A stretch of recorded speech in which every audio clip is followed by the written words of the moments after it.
Welcome to the Michigan Runner Show. Join us each time as we explore the people, the places, and the events that shape our great sport. And we have last week's honoree at a special ceremony and party for Tony Mifsud, who's coached around Michigan for the last 50 years in so many different capacities. He even coached at Henry Ford Community College when I ran at OCC in the early 80s. And he's going to tell us a few of his exploits and a few other things, all about MITCA and his experience of being in Michigan all these years. Hello, my name's Tony Mifsud.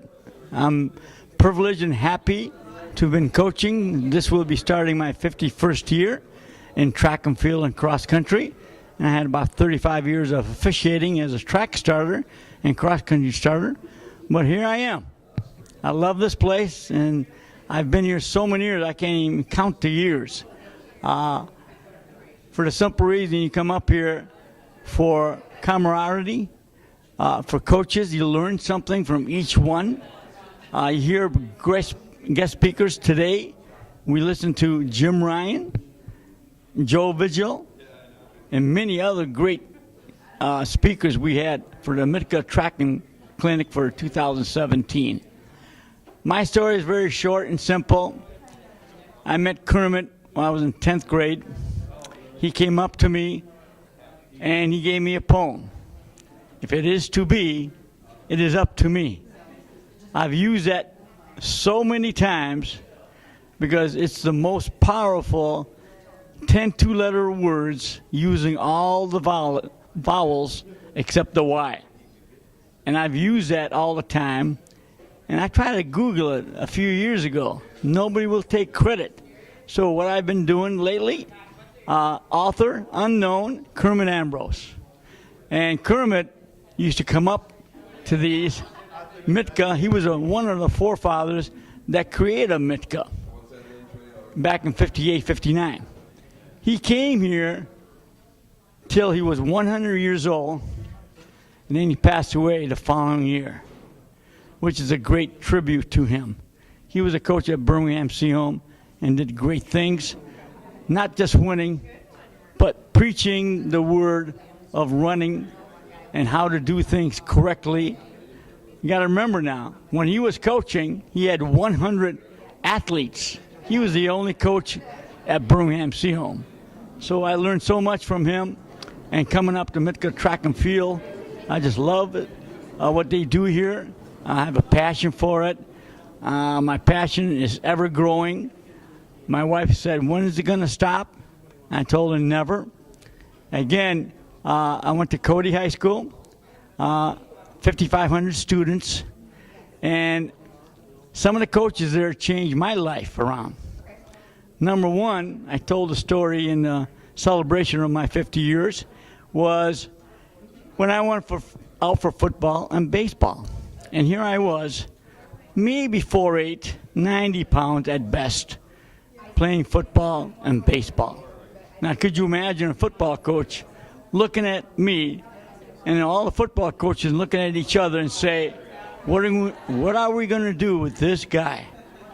He's so small. And I had so many things against me when many people said, you're too short to do anything. No, I'm not. How about I have a brain? I have some humanity in me. And then I went out for baseball. I stayed out both for football and baseball until my sophomore year. I made the baseball team, and thank goodness to Coach Fred Crosgo, who was the head varsity coach for baseball. I could not figure out why he picked me. It took me a couple of weeks into the season. I finally figured it out. He wanted me because I was pretty fast and that he can use me on the base bat. Because at the time, my sophomore year, I didn't run track till my sophomore year after I left baseball, the same season. So a ball was coming to my head. We had two great pitchers that can heave the ball, and they signed a contract with the Milwaukee Braves, Jim Brown, and the Pittsburgh Pirates, Jim Nance.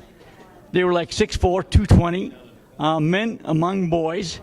And mind you, again, I grew to 5 feet, maybe 90 pounds. And the ball came to my head. I went down on all fours, and that changed the course of history. I love baseball. I love football. But after that incident, I did not care for baseball anymore. So it took me 10 days to get the gumption to ask the baseball coach, what sport should I go out for? So I asked him. 10 days later, I said, Coach, I love you. You do a great job, but I don't want to play baseball anymore. What should I go out for? You know that stupid maze that mice go around, or that curve they go around, you know, like mice or rats go around the curve? I think he'd be great at that. So I told him, thank you very much. I ran. The football coach put me in the wrong event, but that's okay. He put me in the quarter. I ran 52s constantly, and I kept saying to the coach, Coach, the milers, half milers, I can beat those guys. They're running 5:05 in that mile and 2:15 and a half. I can run 52. You put 260s together, that's 2 minutes. You put 270s, 470s together, that's 440. I can do that. No, we want you here. So I was a team player. The following year, got to the mile, and Lou Scott and I, this was the first year that we raced or even competed in track. I didn't go out for cross country until my junior year, and I didn't know anything about cross country because somebody in track said, why don't you go out for cross country? I said, is that like cross country skiing? And then, no, cross country, you go over different courses, maybe through the woods.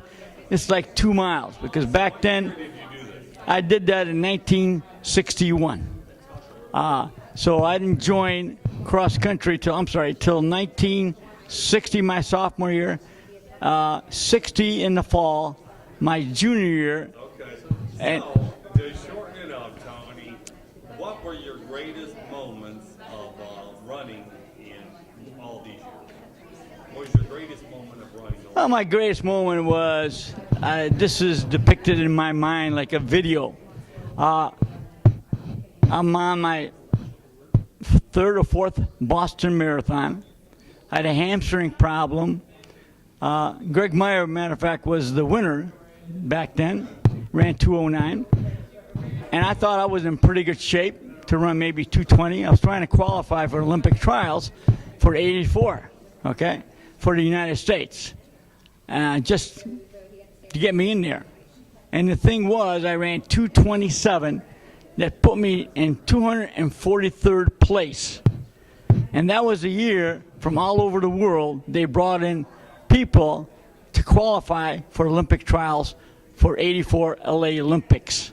So the following year, if I would have went back, I would have been in the top 15 with my time. Just to show you how difficult it was, all right? 243rd. The following year, I would have finished maybe 19th or 20th. So what was your greatest accomplishment all these years ago? My greatest, probably the NAIA Eastern Michigan, the first national team that ever won a national championship, 1966 of the fall in November in Omaha, Nebraska. And we finished first. And weren't you the champion? I finished 7th there. My greatest, another one was the Spring Arbor. All right, this was my freshman year. I graduated in 62. So in 1962, we had the National Junior College Championship at Ellishaw Park, which was our home course somewhat. So we're running the national championship in December, 6 inches of snow, and we're hoping we were picked and chosen to be number one. So how did you do? I won it. The team finished second. The team that beat us, lo and behold, was Florida. Pensacola, Florida. And this is where I met Ron Warhurst. He was kind of kingpin in Rochester area. So afterwards, him and I talked, and he did pretty good. I think he finished 6th or 7th. And I said, Ron, where are you from? He said, from Rochester.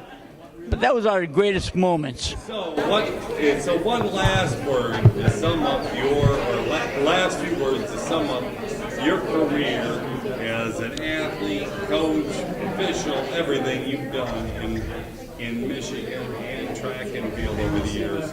What would it be to inspire the next generation? Passion. I love what I'm doing. Yeah. Awesome. Well, thank you, Tony, for all your service, and you keep inspiring people with this. Thank you. I want to do another 50 years.